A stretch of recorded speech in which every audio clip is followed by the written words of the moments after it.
What's up guys, Wraec is here with a new video, and today with another review of a Tree of Origin. This time I said it right. No longer Tree of Roots, Tree of Origin. For one of the Transcendence Hero. Yeah, and this time it will be my favorite Transcendence Hero, that is. SFX. SFX was my favorite Transcendence Hero for so long. I loved clearing Dominator with the A tier SFX. Nowadays, her role is a little bit diminished. She's more of a tenant for me nowadays. Didn't even... copy's decent, but still armor break on her, which isn't quite that great. I still have a decent SFX, but I thought maybe I might start off with some PvP gameplay, even though my PvP team is really in shambles right now. But I saw Mr. Woodworks, the man himself, very strong guy, has a wonderful T2 SFX in his team.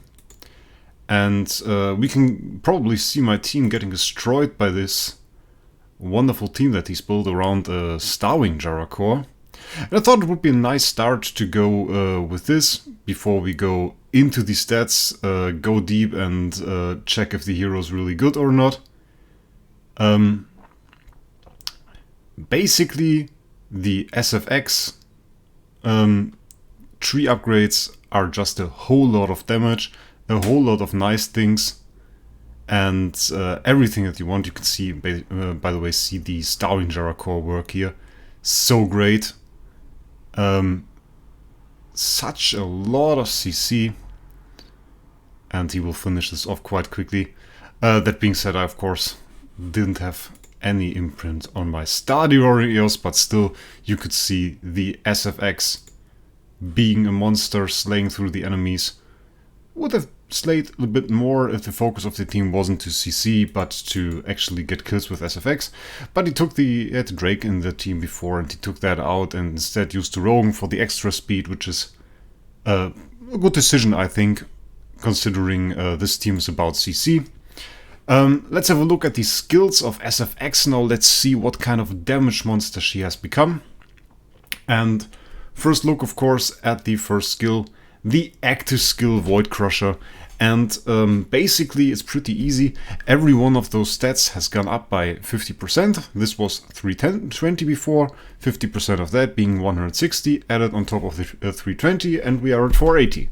So it's a 50% buff of all the damage values here. And that's about all they did to this skill. But the straight up 50% damage buff is actually quite cool. A lot more damage, as I said. So that's quite alright. Like to have that. Increased crit, 10%. We take that. More crit, always nice. If you've ever tried to clear Defier or Vanquisher and used an SFX to get a turn 1 kill or even Dominator at that, you know crit RNG can be annoying. Well, this will have. Then we have the HP restoration of 50% of the damage dealt. Don't like that. I mean, like, you have so much damage here. That's armor ignoring damage by over 3000% of attack, and 30% of that will be enough to get full health on SFX. So upgrading that to 50% really has no use at all, in my opinion. So that's like not a nice skill. But this one is.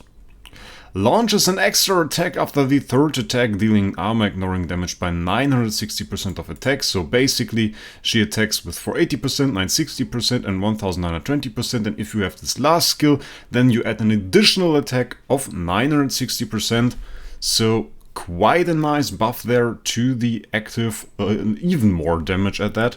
And we take it. And what another nice thing about this is, if you ever use an SFX burst team, you know the most annoying thing and the thing that keeps SFX from basically one-shotting every hero is Unbending Will.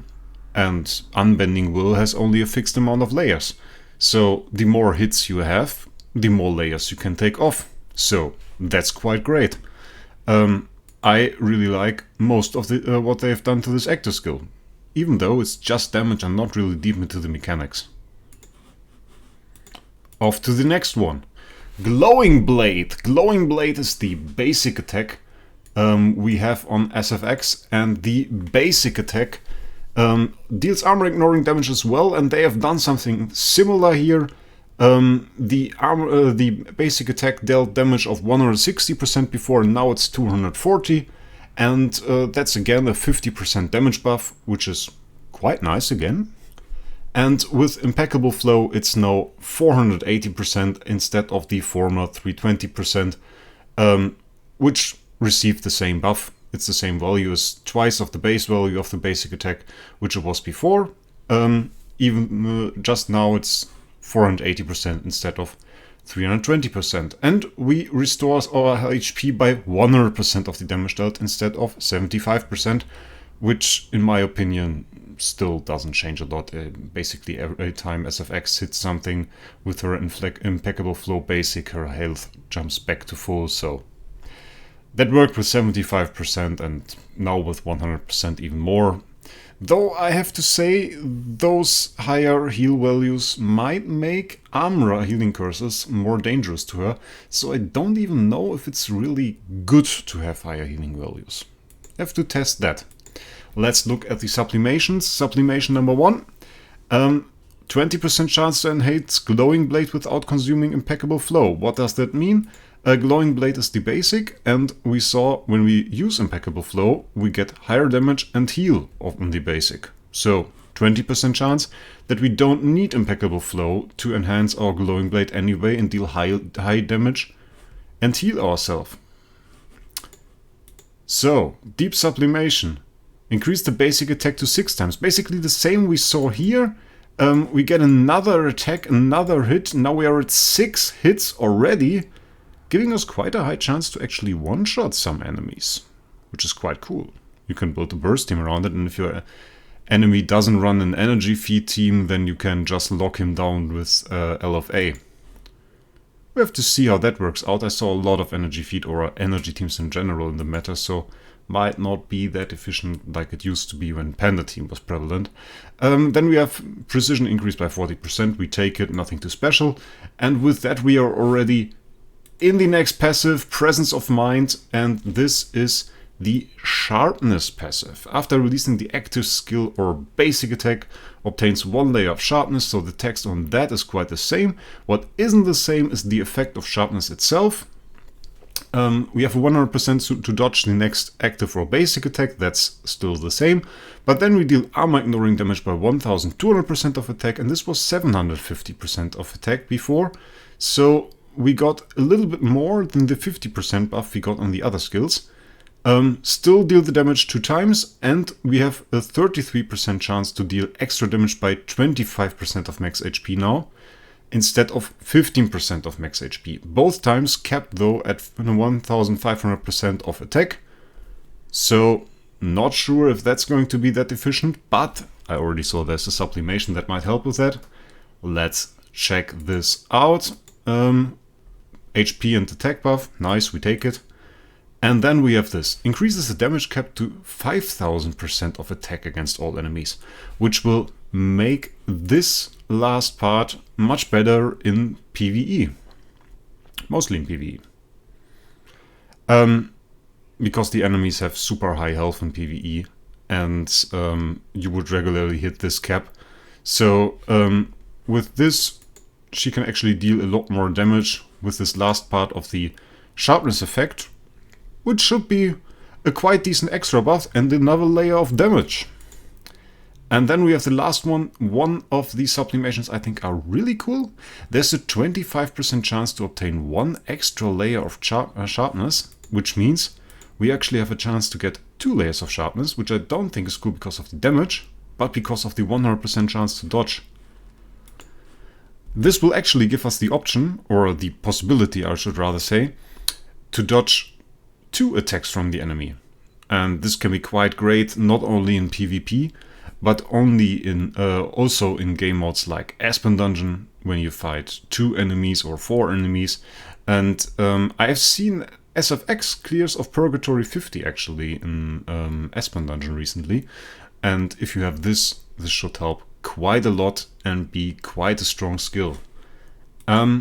with that, we are already at the last passive skill, Impeccable Flow. That's the passive that grants us Impeccable Flow, and Impeccable Flow is the wonderful skill effect that enhances our active and basic skill, and basically is all responsible for the wonderful big active skills you have seen in the past, you've seen in some of my A-tier SFX videos. And it's a very nice skill. You obtained it on blocking or dodging 8 attacks in the past. With this skill, it's now 5 attacks, so way easier to get it like this. I think the most common way to get it, though, will still be to just kill an enemy. And with the extra damage, that's all the more possible. So, a nice buff, but we will have to see how impactful it is. It will be faster to get Impeccable Flow that way now, though, of course.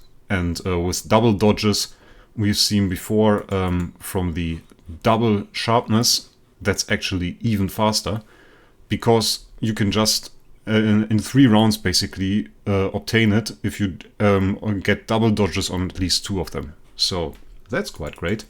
Let's look at sublimations. Again, a basic stat buff. That's alright. And then we have this one, and I wasn't quite sure if I really like it or not. Every dodge or block increases self-attack by 1% for 6 rounds. And somehow intriguing, because I think she would be quite cool in a panda team now. Even though panda teams aren't the meta anymore, and getting the block up, you basically would need like 5 blocks, and you would have Impeccable Flow, and I still think the attack buff is rather low. 1%, too much. But it's for 6 rounds, so that's quite a long time. So maybe she has a place in some kind of sustain team with that as well. That would be interesting. Would require a bit of team building though, but I wouldn't be quite surprised if we saw some team like this in the future, and maybe something else than the standard 2 rogues Drake or 1 rogue MFF Drake, LFA, Vesa or Starwing Jara teams, which are still super effective, of course, but would be interesting to see something a little bit slower. We saw that one, and this one is basically super great, I think. It's a little bit of energy self-fat. Every time she obtains Impeccable Flow, she also gains 50 energy. So basically, get a kill and you're back to 50 energy again. Get a kill with the basic and you are at 150 energy. That's quite a lot, actually. So with a little bit of additional energy feed from some demon belts, you can actually get a lot of attacks from her and a lot of active skills at that. So I think that's a great addition. A little bit of this, basically a built-in demon belt for her. So should be very nice for Vortex as well, and basically for all kinds of content where she can still perform, and that is basically the content where she can still get kills. Was mainly one of the issues why regular SFX that weren't Giant Kill SFX struggled a bit in campaign, because it was hard for them to get kills, get their skills off, and dominate on the field. As the last thing we of course have a look at is the core. We have the Noble Core of Origin on the Core Liberation level 3. We will have a look at the Core Liberation 8 in this case, because that's the strongest variant you will see. When obtaining Impeccable Flow, which we get on 5 blocks or a kill as we saw before, grants Flow Incarnation to all allies except self for 2 rounds.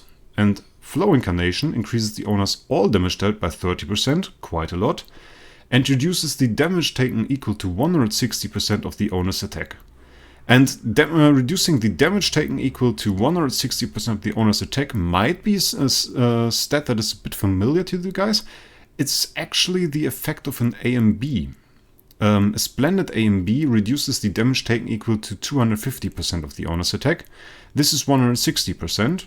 So it's basically a small AMB that you grant to all of your other heroes. Plus you get the all damage dealt on SFX herself. In my opinion, that's a great core, especially for basically for every team. I wanted to say burst teams, but now thinking of it, if you have a sustain team and you can basically get your crown heroes another A and B on top and get them super sustainy, that's quite great as well. So I really like the score. It's not a very complex score at that, but it's a nice one. It just has a nice effect. Should you get this core very early on? I don't think so. I still like the Starwing Jara core for the CC. We saw it in the beginning in the fight with Woodworks with his T2 SFX. And I think this team performs very well with the Starwing Jara core and wouldn't quite perform that great with the SFX core. But maybe in a few months when those cores become more common, I will go for an SFX core and maybe even build a team around it, because it seems like quite a decent core that could enhance a lot of teams and could in general be quite great. And so does the whole hero. It's just a super solid upgrade to SFX. Nothing that gives her a lot of extra abilities at that. It's not like a lot of things changed, but it's a lot more damage. And that's actually quite great, and I like it. So tell me your opinion of SFX in the comments. Don't forget to check out my stream tomorrow. I will stream on Friday. Made a little post in the community tab on the channel about it. You should see the stream as well. It's already planned. And we will do some Awakening Sums and Forest SL30 actually with the 7 million attack A4 Fairy Queen Vessa. And this will be quite cool. So come visit me during the stream, check it out, say hello. I will be happy to see you. I will be happy to talk to you guys. And with that, I wish you a lot of fun with the last hours of the anniversary event. And we will see us tomorrow during the next one. Bye, guys.